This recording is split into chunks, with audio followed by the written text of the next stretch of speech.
That's a game I played, oh gosh, a really long time on the GameCube, Sonic Adventure 2 Battle.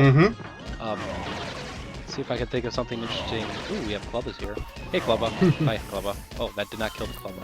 Well, see, I really hoped this day would never come, because now I have to get rank A on every single mission again. I did that on the GameCube, and I had a lot of fun with it. That was pretty much, I dedicated my entire summer between grade 7 and 8 doing that. Although, so now I want to do it on the PlayStation 3 again, and I'm about halfway there after about 3 days. So, I guess I'm a lot better than I was back then. Okay. I don't remember ever all A ranking the game. I remember my friend doing it because you have to all A rank the game to unlock Green Hills in the game, correct? Yeah, he had to have done that because I had a save file that made it to Green Hill, but I don't remember getting all A ranks in the game. I remember I usually would play through a level and get B or C nearly all the time. I would almost never get an A. The A ranks in the game were definitely difficult, unlike, say, Sonic Generations, where you're basically given an S rank if you just beat the level decently fast without dying. Yeah, so I've been doing that again, Sonic Adventure 2, and so far it's going well. It's to my understanding that Sonic Adventure 2 at some point should be available on Steam. The original Sonic Adventure is, and I've been told Sonic Adventure 2 will come out on Steam some point. I don't know when. I still have my Sonic Adventure 2 Battle Disc, and haven't played it in years. Oh yeah, I needed that. Next time we run across ninja enemies, I have a healing item. I also have a blocky block. That's why I bought the blocky block, because the ninja enemies, I have no idea what they're called. They're the absolute worst enemies in this game. Bar none. They really are. They're just a pain in the ass. They constantly fool you. They constantly throw those stupid little star shurikens at you, and they're just a pain in the ass to work with. Also, I have a key. Why did I come? Okay, I guess I'll use the extra points. I won't complain. There you go. But why don't we get to the other story I had prepared for the Pit of 100 Trials, is that, you know, Bowser at this point has kidnapped the princess, what, hundreds and dozens of times, and it really does beg a good question. Well, how in the world does Bowser keep getting away with it? And there's a couple of answers I personally derived. Oh wow, this guy dropped the key. I personally wish he hadn't killed himself, because I could have theoretically gotten infinite points off that, provided there wasn't a time limit. Those shells are great for getting points. But the point I'm trying to get here is, you know, Bowser's kidnapped the princess a whole lot. How is he not in jail? Well, there's a couple of reasons I did think of. The first reason I thought of was maybe there's huge political unrest in the Mushroom Kingdom, and every single time, you know, Bowser goes to trial, residents are like, we don't care because we hate the princess. Screw that, let Bowser go free. Following that, though, another possibility is maybe Bowser just has the world's best lawyer in the world. Yes, Phoenix, right. You know, Kamek is a master of criminal law and constantly bails Bowser and his Koopalings and Koopa kids out of everything. Could you imagine, you know, the judge, okay, Bowser kidnapped the princess yet again? And then Kamek goes something like, well, Your Honor, Bowser did die disgorging lava, and then we had to use magic to bring him back to life. That's punishment enough. And the judge is like, oh, okay, I guess you're right. You're free, Bowser. It's true. Oh, that's good. Yeah, so that's basically my two thoughts on the matter, is that A, there's either a lot of political unrest in the Mushroom Kingdom so that Bowser just gets free off anyway, or B, Bowser just has the best lawyer in the world, which is probably Kamek. Oh yes, I'm liking all these item drops. Did you guys have any thoughts on this matter, or is it just something you've never thought of before? I guess it's just I never really thought about it, although in Super Mario Omega, your comments about Bowser escaping to the lawless land of the Gemtoa region to get away. I do suppose. It could be. I'm gonna go with he's probably got a really decent lawyer. Either that or the princess just kind of forgives him and like, thank you, Bowser, we know you're evil, but, you know, you are pardoned. The princess pardons Bowser every time. Oh, that's funny. She's probably the one that still invites him to go golfing and go-karting. I still have to get over this idea. The princess pardons Bowser every single time. That's great. What you just saw there is sometimes the camera just plain simply gets in the way from being able to see where your enemies are when you're in the Pit of 100 Trials, and there's not much you could do about it. So shucks. How close are you to the next level up? It's 1600 and I'm at 15560, so I'm nearly there. Yeah, good. But the next point I wanted to go after this is, you know, theoretically, let's just say Bowser does have a good lawyer, and it is Kamek. I want to play Kamek Koopa, Ace Attorney. Objection! Yeah, where you defend like the Koopa kids and stuff like that from their crimes. So, you know, it won't be like regular Ace Attorney where you prove that your client is innocent from the crime. You instead try to get them the least sentence possible. Yeah. The least sentence possible. Yes, objection. My client died to lava. Something like that. My client burned alive in lava, and we had to use magic to bring him to life again. Oh, yeah. That'd be a crazy game. Have you played Harvey Birdman? I have not. It's kind of like Ace Attorney spin-off. It's quite funny. Yeah, I'm a huge fan of the Ace Attorney series too. Yeah, the only like Ace Attorney games I've played were like the first 4 main games. Well, I guess I'd play basically the most series, but like for example, I've never played Ace Attorney's Investigations 2 because it never, well, came out in the United States. It is such a good game, and I'm sorry, but make you feel worse about not being able to play. But it is so good. Like, it's my opinion the greatest Ace Attorney game ever. Oh god, oh god, oh god, oh god, I put back into 3. That is a bad spot to be in. Run away! Oh, Holy God. cow. I think this is a really good spot right here for Bowser to kick into action. Nice. There we go. It's nice to see that the clubbers are back, or at least in some form. But yeah, and they're quite handy, however they have a tendency to sleep a whole lot on the job. And these Magic Koopas are definitely, holy cow, making life a whole lot more difficult. Yeah. I'm exploiting the game's 3D mechanic to get away from their blasts. There we go.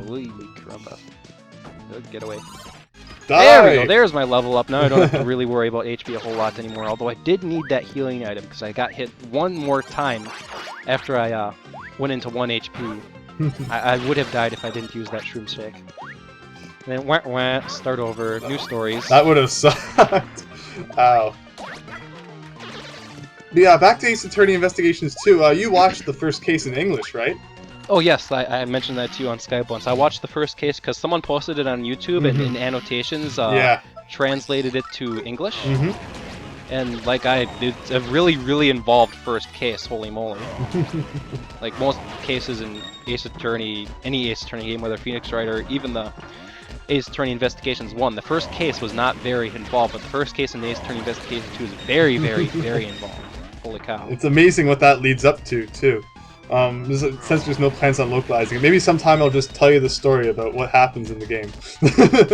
Go over it step by step. You can watch the footage and I'll go over what's happening. Aren't they coming out with a new Ace Attorney? I seem to remember on Kotaku they were talking about it. Yeah, so basically they're skipping over Investigations 2, which is a real shame. But Ace Attorney 5 does look quite good so far, what they've shown. 3D, I was skeptical about it first, but it looks quite decent so far. Oh yes, it does. It looks really good. Okay, I was sitting here thinking about it. I'm like, wait, aren't they coming out with a new one? Yeah, it isn't out yet, but we already know, like, the main draw to the game is that you're going to basically look into the witness's emotions and figure out whether their emotions are conflicting or not. Okay. I'm curious how many of, like, the Ace Attorney Investigations concept they're going to bring back, or if they're going to just make it another flat Phoenix Wright game or not. Yeah, because I'd like them to bring back some of the concepts they introduced in, you know, Ace Attorney Investigations. Yeah, Logic and Logic Chess were a lot of fun, although they probably wouldn't fit Phoenix too much. I don't know. Probably not, but the ideas were good. If they could transfer them over in some way, shape, or form, not necessarily, you know, like Logic Chess or something like that, but the idea of learning stuff through investigation other than it being kind of sorted, well, not necessarily directly towards you, but being able to put the pieces together like Phoenix's way would be pretty cool. Oh, these enemies are really weird. Speaking of, I don't know, all this talk about Ace Attorney, very recently I played through Hotel Dusk and its awesome sequel, Last Window. Have either of you played them? I have not. I have not. Oh, they're very good games. Kind of like your typical, well, not really typical, but I mean, kind of like your detective adventure kind of thing, even though he's not really a detective. but they are very good games, and if you like the Ace Attorney series, I definitely recommend giving them a shot if you can at some point, because they are great games. Okay, so what are these enemies? I'm sure we'll find them later, Random but... pig things. If I had Tippy, I would tattle him, but basically they need to be hit 3 times. First time they're big and they're easy to hit. Second time they move a little quicker. And Look who it is on the wall! Pit. Look who it is! That's Merly. You're right. I knew she was behind this. But the best way to take care of them, frankly, is to stay on a platform like this, drop Boomer, and let Boomer do all the work. I was trying to flame one to death earlier, and I kind of got punished by taking a whole buttload of damage. You can probably flame that one, though, since it's just small, right? Or... yeah, I probably could. He's probably going to run right into the flame breath. Yeah. Brilliant idea, thank you. But there's another thing I haven't mentioned. As we are going down the Pit of 100 Trials, we're going to see various things on the background. Like right now we're seeing Merly on the background. And we see various things throughout the game, for example. Kind of different from, like Paper Mario 1000 Year Door's Pit of 100 Trials, where just the color of the dungeon changed. And in this case, the color of the dungeon did change, in case you didn't notice. But, it does more than that. The backgrounds change as well. That's cool. I think it adds a little more depth to it, so... Yeah, it is neat. Not having the same plain-ass background and the same level, jumping through it gets kind of repetitive. Yeah. But I mean, I guess, what's it called, in 1000 Year Door, you're not paying as much attention to your surroundings anyway, since it's a turn-based battle. So you're kind of just focusing on the enemies and not looking around too much, I guess? I don't know. This is true. No, I see where you're coming. That's true. I mean, you're really focusing on, jumping on them, then then the screen changes anyway, so... Indeed. Yeah. Kind of wish I had Kiritora here because, she had bronchitis. I was talking with her a little bit earlier, and I told her that, we're just going to go through the Pit of 100 Trials and defeat whatever's at the bottom of this, just because there is a boss at the bottom. And I told her I forgot the boss's name, and I'm not going to say who the boss's name is. Higsby, don't tell people what the name of the boss is, but I'm like, I forgot the name of the boss, and then she knew right off the top of her head, and I'm like, oh my gosh, thank you. I have too many items. I thought I was using... Okay, Stopwatch. I'm going to use that dried shroom. There we go. I need to use... I thought I was already using a whole lot of items. I guess not. We're going to use this mystery box in a really funny situation. Just to show it off. I've got a kitty wanting attention. She's right now sitting behind me on a couch, and I was scratching her chin, and she's purring and not letting me have my hand back. What's the kitty's name? Princess. Princess. Everybody pretend you're petting Princess. Well, I did post a picture of Princess on Twitter, and actually, just for giggles, I have my phone right here, and I will get a picture of her, and I will post it up on my Twitter or probably the forum board. Just so everybody can see the baby princess. And everybody can virtually pet her. Yes. I just gotta get her to not squint at me. Come on, give me a picture. Let's use the stopwatch, or not stopwatch, the mystery box here. And let's see what you do. I love mystery, especially in like Paper Mario 1 and stuff. Oh! Well, that is appreciated because that does get me back to full health. I was hoping for an attacking item. Mario is missing! Dun dun dun! Best Super Nintendo game ever! Mario! I've never played it before, but I have watched someone else play it. I rented it as a kid, before there was like the internet and stuff to tell you how bad games were, and I beat it in like 3 hours. It was so terrible. Wow. I mean, I guess the feat there is actually the fact that I played it to the end. But wow. I've never seen it played to the end, so feel free to spoil the end of Mario's Missing. I don't think anyone will care. I think you just rescue Mario. Like there's like really, it's pathetic. Like do you know basically the main thing of Mario is Missing? Like it's really dumb. You kind of just go to like different real places in the world and then get back stuff and do stuff, and it's a really terrible game. And then at the end of each floor, you have to kill the Koopa, like one of the Koopa kids, but I don't even think they can kill you. So, like, there's like these pathetically easy battles, and then after like 3 floors, it's like, oh, you saved Mario. Good job. Congratulations, you saved Mario. Did you learn anything today? Oh, I was a kid, so I mean, I was so young, I don't even think I could read the text. So I was just kind of guessing on like what to do. Like, okay, I'll just try to do this here, and like so. I learned nothing from that game, and I'm proud of it. I think that's supposed to be an educational game too. Yeah, it is. And I did not know that. I'm like, Mario! Must be good! I was wrong. Well, on the bright side, at least it wasn't Hotel Mario. Oh, don't even get me started on that. I don't have any experiences with Hotel Mario, but, you know, being that it's one of the source of very, very, very many YouTube hoops out there, I kind of know the game pretty well and its cutscenes. I got to World 1-9 and I couldn't beat it. I was like, nope, not playing this anymore. I'm surprised you even gave the game a chance.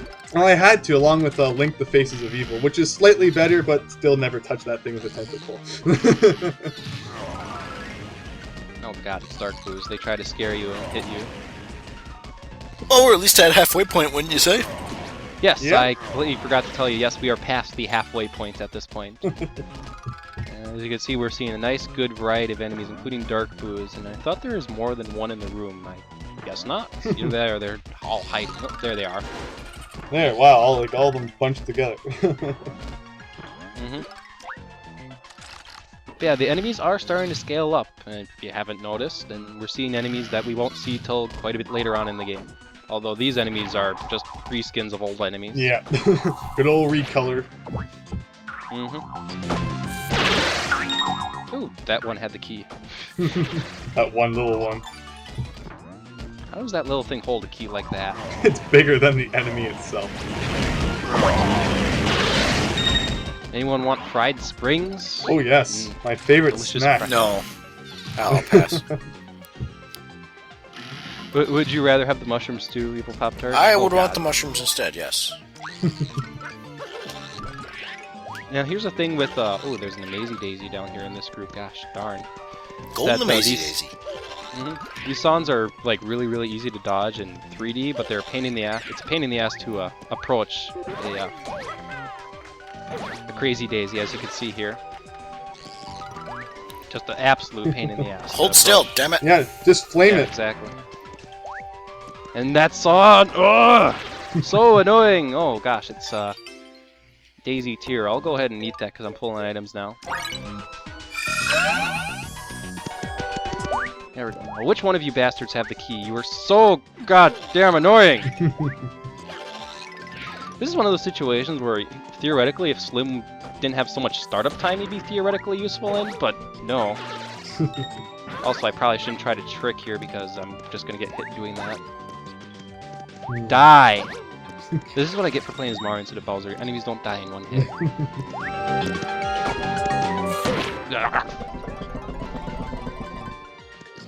No, sleep's not too big of an issue. Okay.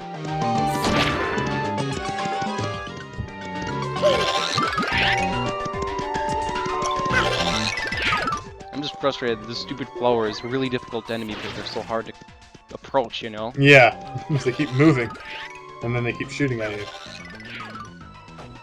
There we go, I snuck behind this one. Let's not get hit by that song. Come on, come on. Key, key. Oh, I'm gonna have to kill every enemy in this room, won't I? Yep. Like I was saying way back when.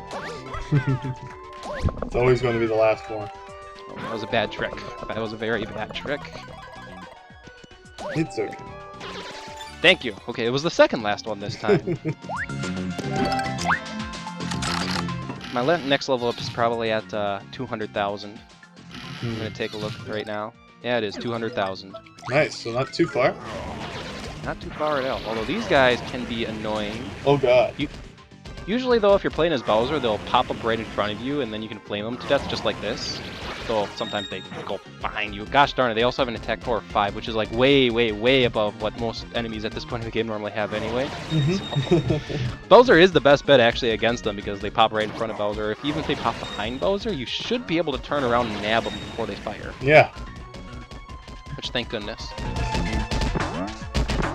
So, what floor are we on? I keep forgetting to check the thing in the bottom. It doesn't say, and I don't have a sign I can read that'll tell me the floor. It just says at the beginning, you know, this is the floor we're on. I keep missing it. That time, thank goodness, you know, I ran into the enemy because otherwise I would have got hit by that projectile, which did 5 damage. He only does 2 damage for direct contact. Taking damage to save damage. Brilliant. I took way more damage than I probably should have that floor, though. Well, it's a good thing I kept picking up items. I didn't bring a whole lot of items in here on purpose because I knew I'd be picking up a whole bunch. And I got a blockity block for the next time we have to fight one of those stupid ninja enemies. 60th floor, so yeah, floor 61. 40 to go. 40 to go.